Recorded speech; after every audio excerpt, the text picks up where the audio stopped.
One thing that continues to surprise me is how much I love motherhood. I keep waiting for the other shoe to drop, for me to feel so overwhelmed that I finally reach a breaking point, for me to question my decision to become a mom. And somehow that hasn't happened yet. And it's not like my motherhood journey isn't filled with challenges and exhaustion and heartbreak, because it is. And yet here I am, still loving the heck out of it. Turns out, being a mom is a part of my life's purpose. You see, I had an incredible mom who taught me how to love, and I spent 28 years practicing love. Not just feeling love and telling people I loved them, but listening when people asked to be loved and showing up when people needed to be loved. And most importantly, learning when my own traumas prevented me from loving people the way they deserved. And growing from those lessons. When I say people, I mean others, but I also mean myself. Because loving myself and loving others inform each other.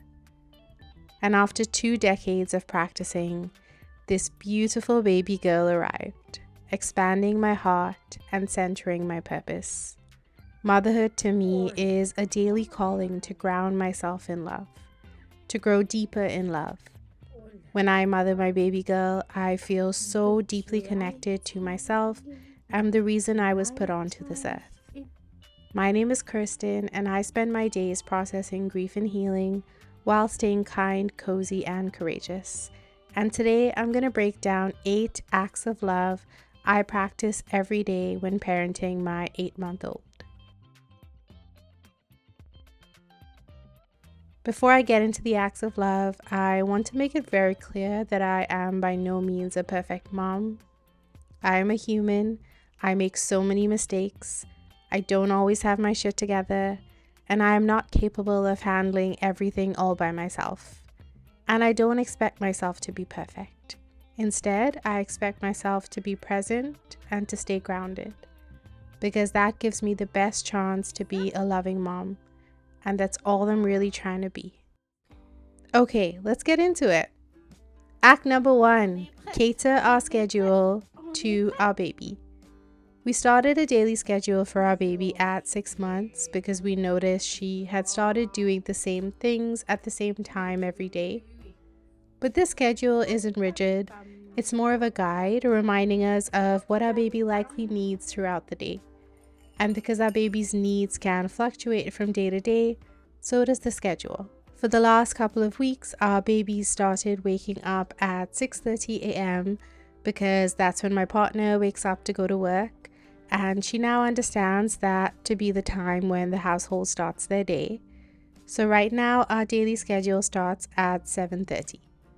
Our baby feels really tired in the morning, so we keep her first wake window to 2 hours. But every other wake window is around 3 hours because that's how much she needs right now to stay engaged before she is ready to rest.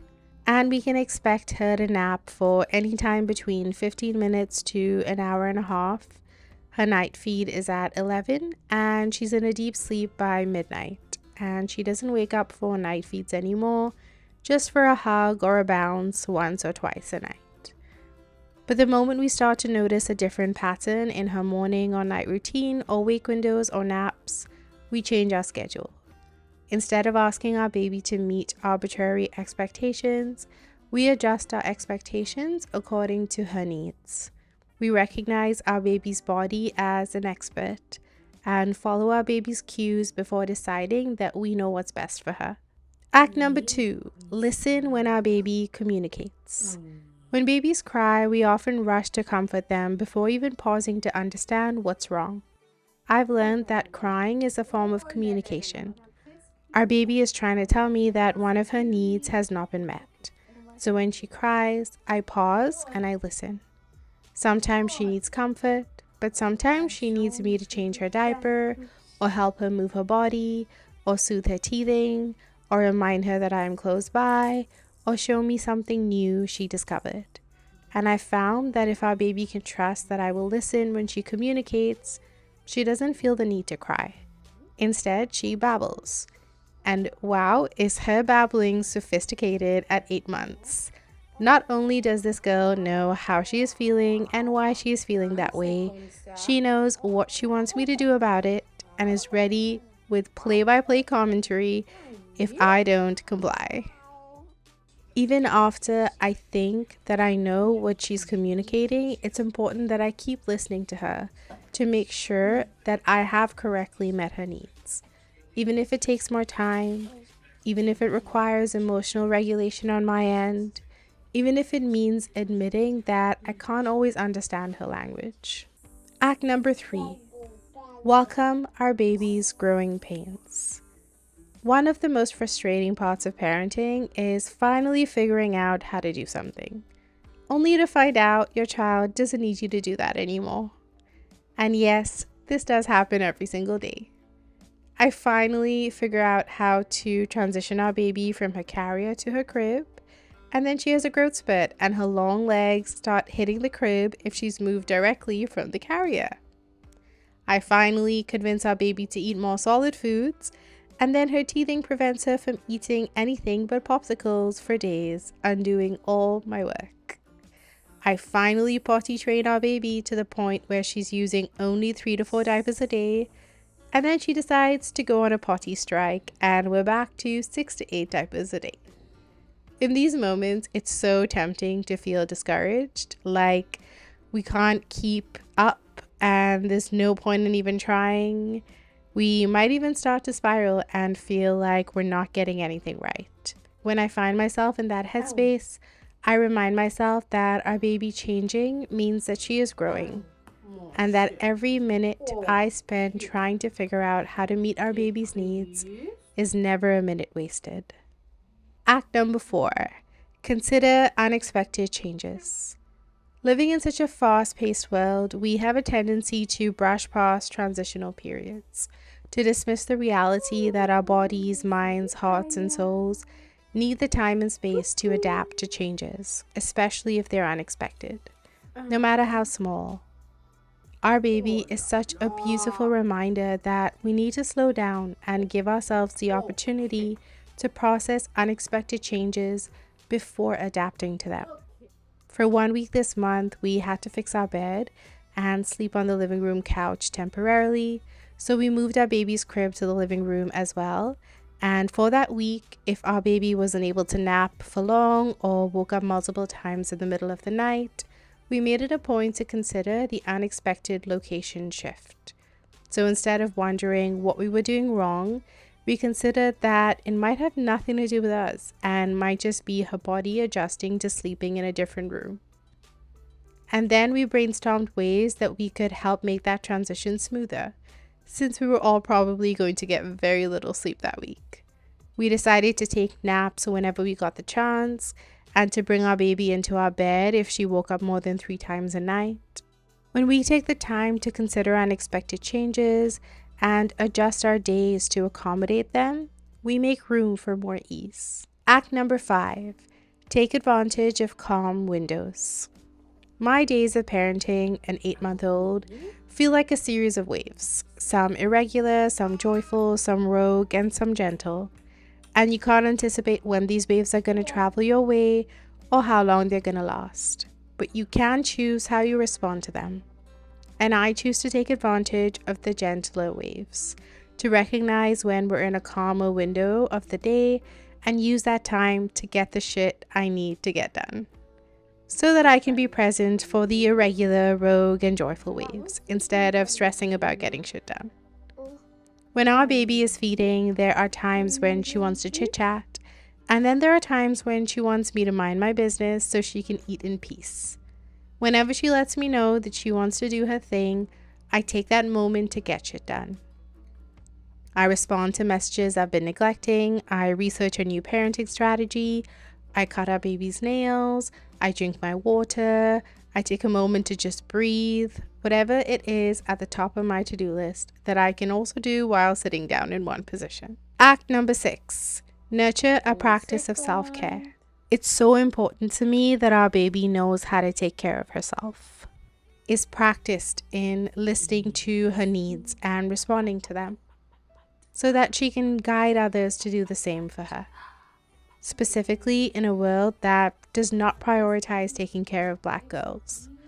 So I make it a point to prioritize her hair care, skin care, and attention to growing pains like teething.